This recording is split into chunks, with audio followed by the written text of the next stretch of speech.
जब एक associated press के रिपोर्टर ने 1967 में एक इस्राएली फौजी से पूछा, आपके मुल्क की सरहदें कहां तक जारी रहेंगी?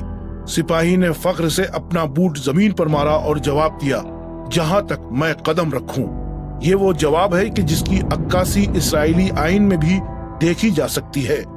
एक ऐसा कानून जिसमें एक बेमिसाल इक़दाम में जोग्राफियाई हुदूद का कोई जिक्र नहीं है।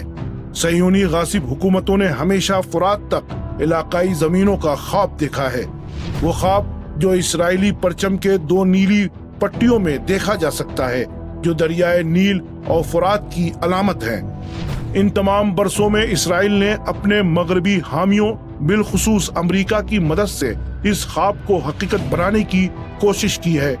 मिसाल के तौर पर हम अरबों के खिलाफ इसराइल की 6 रोजा जंग का जिक्र कर सकते हैं, जिसमें सह्यूनी हुकूमत ने गोलान को शाम से, सीना को मिस्र से और मगरबी किनारे और यरूशलेम को उर्दन से अलग करने में कामयाबी हासिल की। 1982 में ये हुकूमत मुकम्मल तौर पर बैरूत पर कब्जा करने में कामयाब हो गई और दरियाए नील से फुरात तक के ख्वाब की तरफ एक और कदम बढ़ाया। लेकिन 25 मई 2000 को कुछ गैर मुतवक्के हादसा पेश आया। इसराइल को लेबनान में पहली बार शर्मनाक शिकस्त का सामना करना पड़ा। वो इस मुल्क के जुनूब से पसपाई पर मजबूर हुआ।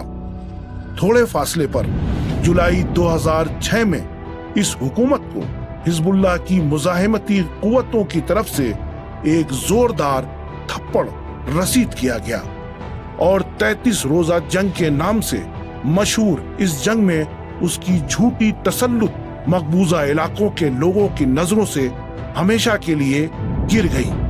डोमिनोज की तरह इसराइल की ये 2 बड़ी शिकस्त अगली नाकामियों का पेश खैमा साबित हुई और बात यहाँ तक पहुँच गई कि इसराइल के वजीर जंग बेनी गांट्स ने एक टीवी इंटरव्यू में एतराफ किया, हमास सैफुल कुद्स की जंग में इसराइल के जिस्म पर गहरा जख्म लगाने में कामयाब हुई।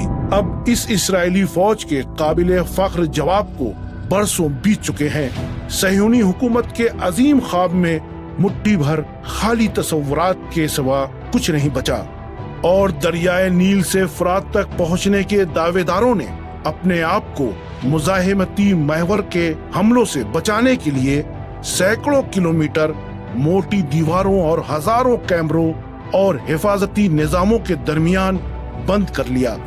लेकिन कंक्रीट की दीवारों के पीछे से भी इस जाली हुकूमत की सांस कौन नहीं सुन सकता।